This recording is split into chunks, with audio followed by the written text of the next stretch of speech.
짐지고 애타는 인생 주 예수께 돌아와 오시어라. 내 주 예수 너희를 돌보실 때에 장봉락과 의가 넘치겠네. 주 널 위해 비네. 주 널 위해 비네. 주 널 위해 비네. 항상 비시네. 전능하사 천지를 만드신 하나님 아버지를 내가 믿사오며 그 외아들 우리 주 예수 그리스도를 믿사오니 이는 성령으로 잉태하사 동정녀 마리아에게 나시고 본디오 빌라도에게 고난을 받으사 십자가에 못 박혀 죽으시고 장사한 지 사흘 만에 죽은 자 가운데서 다시 살아나시며 하늘에 오르사 전능하신 하나님 우편에 앉아 계시다가 저리로서 산자와 죽은 자를 심판하러 오시니라. 성령을 믿사오며 거룩한 공회와 성도가 서로 교통하는 것과 죄를 사하여 주시는 것과 몸이 다시 사는 것과 영원히 사는 것을 믿사옵나이다. 아멘. 오늘 하나님께서 우리에게 주시는 말씀은 예레미야 27장 1절에서부터 11절까지의 말씀입니다.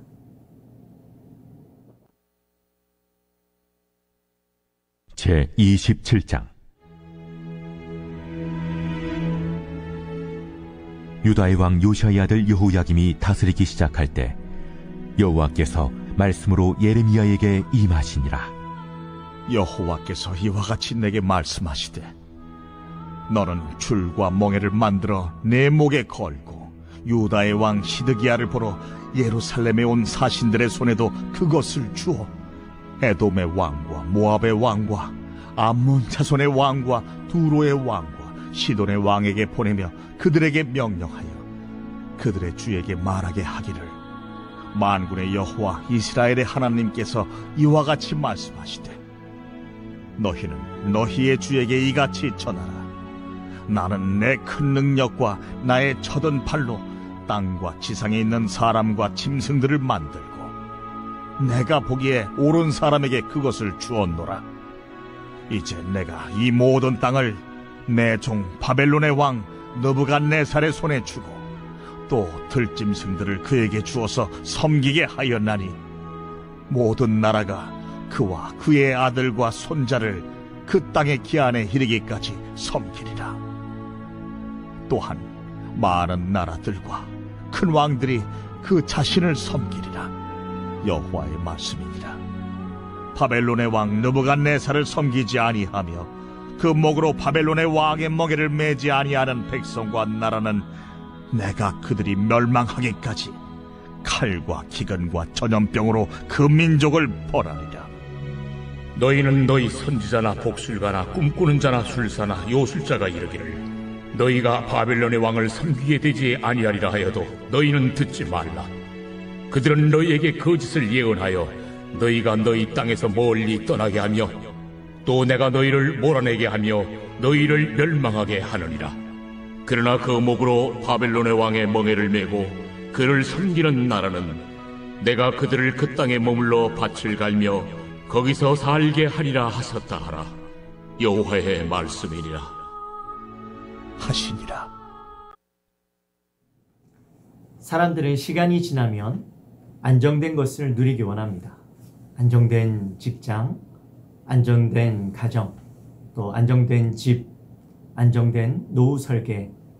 지금은 열심히 일하지만 나중에 편안한 삶을 위해서 열심히 최선을 다해서 달려가죠. 그런데 안정된 삶을 누리는 건 좋지만 그 안정된 삶을 가졌을 때는 열정에 대한 또 변화에 대한 이 기회나 또 마음들은 약해지는 것을 보게 됩니다. 지금 유다 같은 경우는 이미 오랜 세월 동안 안정된 삶들을 누리면서 그 안정된 것들을 유지하려고 노력을 하죠. 그리고 지금 가지고 있는 것들을 잃어버리지 않기 위해서 노력합니다. 그러나 하나님께서 그것들을 모두 다 내려놓게 만드시는 장면을 볼 수가 있죠. 오늘 본문에 보면 사실 잘 이해할 수 없는 그런 하나님의 뜻들을 또 많이 보게 됩니다. 먼저 1절에 보시면 여호야김이 다스리기 시작할 때라고 시작하는 것을 보게 되죠. 근데 3절에 가니까 유다왕 시드기야라고 이야기하는 것을 보게 됩니다. 여호야김과 시드기야는 시기적으로 이 왕으로 지낼 때가 약 최소한 11년의 시간의 차이가 있죠. 근데 이 사이에 아무런 설명도 없이 갑자기 11년 1절과 3절로 넘어오면서 11년이라는 세월이 아무런 흔적도 없이 사라진 것을 보게 됩니다. 아무래도 이 말씀을 읽으면서 그런 고민을 하겠죠. 어떻게 된 거지? 왜 갑자기 여호야김 시대에서 시드기야로 넘어갔지? 그런 생각을 하실 겁니다. 혹시 말씀을 대필하던 서기관이 잠깐 졸아서 그 말씀이 잘못 적힌 건 아닐까? 아니면 또 다른 의도를 가지시고 하나님께서 이렇게 하신 것일까? 여러 가지 생각을 하게 될 겁니다. 사실 오늘 이 부분은 정확하게 설명하기는 어렵습니다. 그래서 이 부분을 난제로 남겨두고 있죠. 저도 한참을 이 말씀을 보고 고민하면서 이런저런 자료들을 찾아봤는데 딱히 이거다 싶은 자료들은 잘 없었습니다. 일단 우리가 잘 아는 존 칼빈 같은 경우는 이 말씀을 이렇게 설명합니다. 예레미야가 원래 여호야김 통치 때에 이 예언의 말씀을 받았지만 그가 시드기야 통치 4년 전까지 그것을 선포하지 않다가 나중에서야 이 일을 행했다라고 그렇게 해석하는 것을 보게 됩니다. 물론 이 해석도 그렇게 참 좋은 해석이다라고 이야기할 수는 없지만 우리가 이 말씀을 이 존 칼빈의 해석을 우리가 좀 생각하면서 말씀을 조금이나마 이해할 수 있겠다라는 생각은 들었습니다. 어찌되었든 지금 이 말씀이 행해지고 있는 시대는 바로 시드기야 왕 때이죠. 하나님께서 예레미야에게 2절과 3절 말씀해 보시면 이렇게 말씀하시는 것을 보게 됩니다. 졸과 멍에를 만들어 내 목에 걸고 유다왕 시드기야를 보러 예루살렘에 온 사신들의 손에도 그것을 주라 이렇게 말씀하시죠. 시드기야는 일단 요시야의 마지막 막내 아들입니다. 여호야김이 1차 바벨론 침공 때 죽임을 당하고 그 아들이었던 요고냐가 3개월 동안 왕위에 오르게 되죠. 그런데 이 바벨론에 의해서 요고냐가 붙잡혀 갑니다. 그래서 느부갓네살 왕에 의해서 섭정왕으로 세워진 왕이 바로 이 시드기야 왕이죠.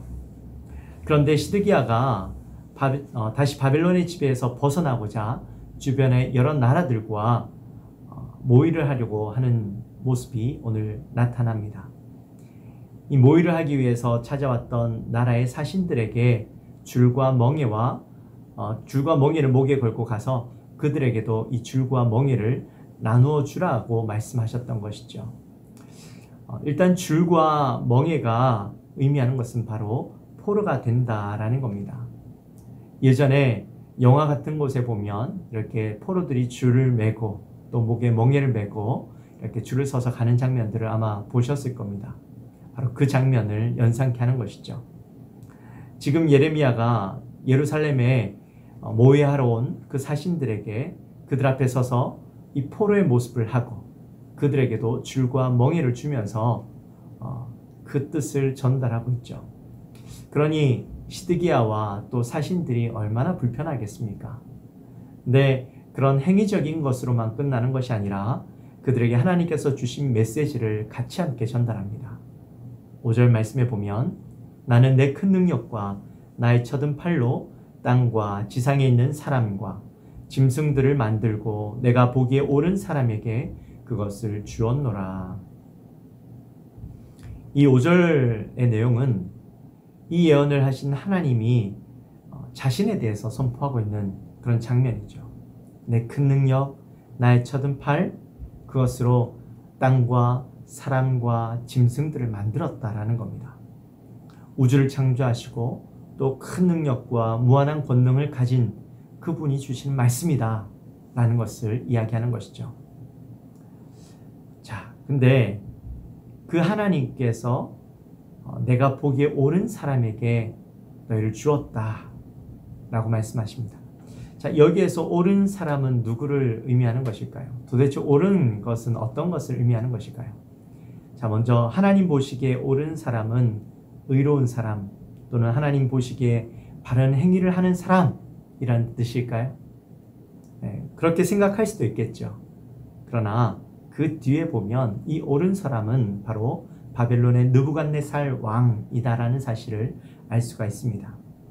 근데 하나님께서 이 느부갓네살 왕을 내 종이라고 부르시는 장면을 보게 되죠. 어떻게 하나님께서 느부갓네살을 내 종이라고 부르는가 우리가 지난 시간에 한번 나누었던 적이 있습니다. 그렇죠? 하나님께서 어떻게 이 느부갓네살을 향해서 내 종이라고 부르는 것은 이해하겠지만 어떻게 옳은 사람이라고 이야기할 수 있을까? 또 다른 의문점을 가지게 되죠. 느부갓네살이 결코 옳은 행동을 하는 사람도 아니고 하나님 앞에서 옳은 사람도 아니었습니다. 네, 어떻게 하나님께서 그를 옳은 사람이라고 부르시는가? 이것은 하나님께서 주권자로서 하나님의 역사를 위해서 사용하시는 자라는 거죠. 모든 나라가 그와 그의 아들과 손자를 이라는 부분에 보면 이 3대가 바벨론의 포로로 붙잡혀가게 될 것이다 라는 것을 암묵적으로 말씀해 주고 계십니다. 뿐만 아니라 그 땅의 기한이 이르기까지 섬기리라 라는 장면도 하나님께서 바벨론에게 무조건 그들을 포로로 내어주시고 평생토록 포로가 되게 하신 것이 아니라 하나님께서 정하신 시간 동안 허락되어졌다라는 것을 보여주고 있죠. 그러니까 느부갓네살도 결국에는 하나님의 뜻하신 바대로 하나님의 계획하신 하나님의 철저한 섭리 가운데 그가 사용되어지고 있고 그 모든 것들이 그 모든 기간까지도 하나님께서 계획하신 대로 이루어 가신다라는 거예요. 그러니까 옳은 사람이라는 말은 정말 그 행위가 바르고 의로워서 옳은 것이 아니라 하나님께서 사용하시고 하나님의 방법에 쓰여지는 사람 또 쓰여지는 기간을 의미하는 것이죠. 이제 8절부터는 하나님께서 그들에게 선택권을 주십니다. 느부갓네살 왕을 섬기든지 아니면 멸망하기까지 칼과 기근과 전염병으로 민족이 벌을 받든지 둘 중에 하나를 너희가 선택해야 될 것이다 라고 말씀하시죠. 이 둘 중에 선택권은 하나밖에 없습니다. 칼과 기근과 또 전염병은 결국에는 우리가 앞서도 많이 보았듯이 결국에는 멸망을 의미합니다. 단 한 사람도 남지 않고 죽임을 당하는 것을 의미하죠. 그러니 사실 이들에게 선택권은 하나밖에 없는 겁니다. 느부갓네살에게 포로가 되어서 떠나가는 것이죠. 물론 이들이 봤을 때는 결코 좋은 선택권이 아니죠. 종이 된다라는 것은 모든 것을 잃어버린다라는 겁니다. 그리고 다시 기회가 없다라는 것을 의미하죠. 근데 하나님은 바벨론을 선택하라고 그렇게 말씀하십니다. 물론 여기에는 하나님의 또 놀라운 계획이 숨겨져 있는 것을 보게 되죠. 11절 말씀에 보면 하나님께서 약속하시는 것을 보게 됩니다. 비록 포로로 끌려가지만 그 땅에서 평안하게 지낼 것이다. 그렇게 말씀하시는 것을 보게 됩니다. 그러니 너희가 염려하거나 불안해할 필요가 없다. 결국에는 하나님께서 계획하신 것을 선택해라 라고 말씀하시는 것이죠. 인간적으로 매우 선택하기 어려운 일일 것입니다. 포로로 가는 것보다 차라리 죽는 게 낫다라고 생각할 수도 있습니다. 그러나 하나님은 완전히 타락하고 더러워진 죄악으로 가득한 지금의 그 유다의 모습을 다 엎어버리고 새로운 유다의 모습을 원하셨던 겁니다. 그러니까 포로로 끌려가서 새로운 시작을 할 수 있는 기회를 맞이하게 하시는 것이 하나님의 뜻이었던 것이죠. 유다 사람들은 지금 이것을 끝까지 지키고 싶었습니다. 지금 이것을 지켜야 하는 것이라고 생각을 했습니다. 하나님께서 이것을 지켜야 우리가 이것을 유지할 수 있고 또 기회를 주실 수 있다고 믿었지만 하나님은 그게 아니었죠.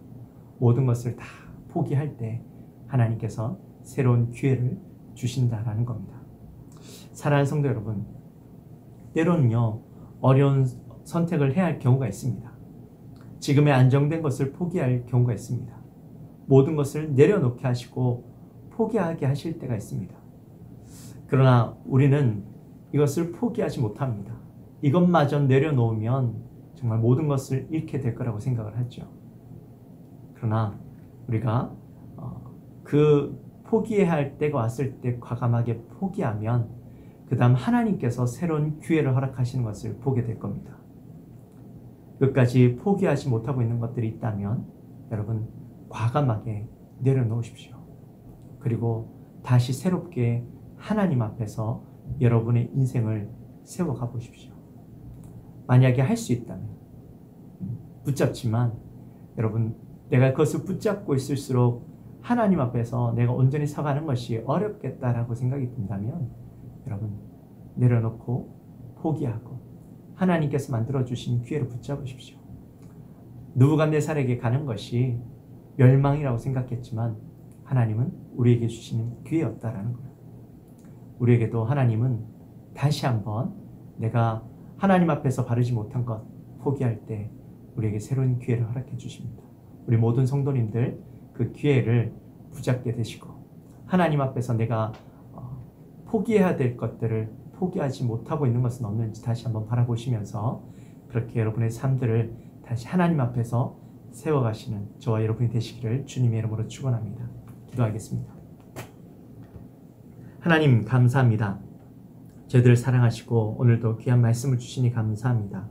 하나님, 유다 민족이 하나님 앞에서 포기하지 못하고 끝까지 자기가 가지고 있던 것들을 붙잡으려고 하는 모습을 보았습니다. 그러나 하나님은 그것 가운데 과감하게 포기하고 내려놓으라고 또 하나님께서 포로로 붙잡혀 가게 하시면 그 다음부터는 하나님께서 새로운 기회를 허락해 주시고 또 새로운 길을 열어주실 것이라는 약속을 하는 것을 우리가 보았습니다. 하나님, 우리 인생 가운데도 내가 내 욕심으로 붙잡고 포기하지 못하는 것 과감하게 내려놓게 하시고 그럴 때 하나님께서 내 인생 가운데 새로운 기회를 부여하시는 것을 바라보며 믿음으로 주님 앞에 서갈 수 있는 우리 모든 성도님들 될 수 있게 하여 주옵소서. 감사합니다. 예수님의 이름으로 기도합나이다. 아멘. 하늘에 계신 우리 아버지여, 이름이 거룩히 여김을 받으시오며 나라의 마옵시며 뜻이 하늘에서 이루어진 것 같이 땅에서도 이루어지이다. 오늘날 우리에게 일용할 양식을 주옵시고 우리가 우리에게 죄 지은 자를 사하여 준 것 같이 우리 죄를 사하여 주옵시고 우리를 시험에 들게 하지 마옵시고 다만 악에서 구하옵소서. 대개의 나라와 권세와 영광이 아버지께 영원히 있사옵나이다. 아멘. 우리 시간에 기도할 때 하나님, 우리 인생 가운데 포기하지 못하고 있는 것들, 내가 내려놓지 못하고 있는 것들, 하나님 앞에서 바르지 못한 것, 내가 붙잡고 있는 것이 있다면 하나님 이 시간 과감하게 포기하게 없어서 기도하시고 또 우리 교회를 위해서, 나라와 민족을 위해서, 또 이 시간에는 환우를 위해서 함께 기도하시고 우리 주여 한번 부르짖고 간절히 기도하며 나갑니다. 주여! 하나님 아버지 감사합니다. 오늘도 귀한 말씀을 허락하여 주시고 우리가 말씀을 통하여서 하나님의 뜻을 바라봅니다. 하나님, 우리 사랑하는 모든 백성들 주 안에서 하나님의 뜻을 바라보게 하시고 하나님의 참된 그 방법을 바라볼 수 있는 우리가 되게 하여 주옵소서. 하나님, 우리가 주님 앞에서 올바로 서가기 원합니다. 주님의 마음에 합당한 자가 되게 원합니다. 주님이 주시는 기회를 바라보기 원합니다. 우리 어리석음 때문에 놓치지 않게 하시고 또한 이 시간 우리 사랑하는 영광교회 가운데 하나님 은혜를 허락하여 주옵소서. 우리 환우들을 치료하여 주옵소서.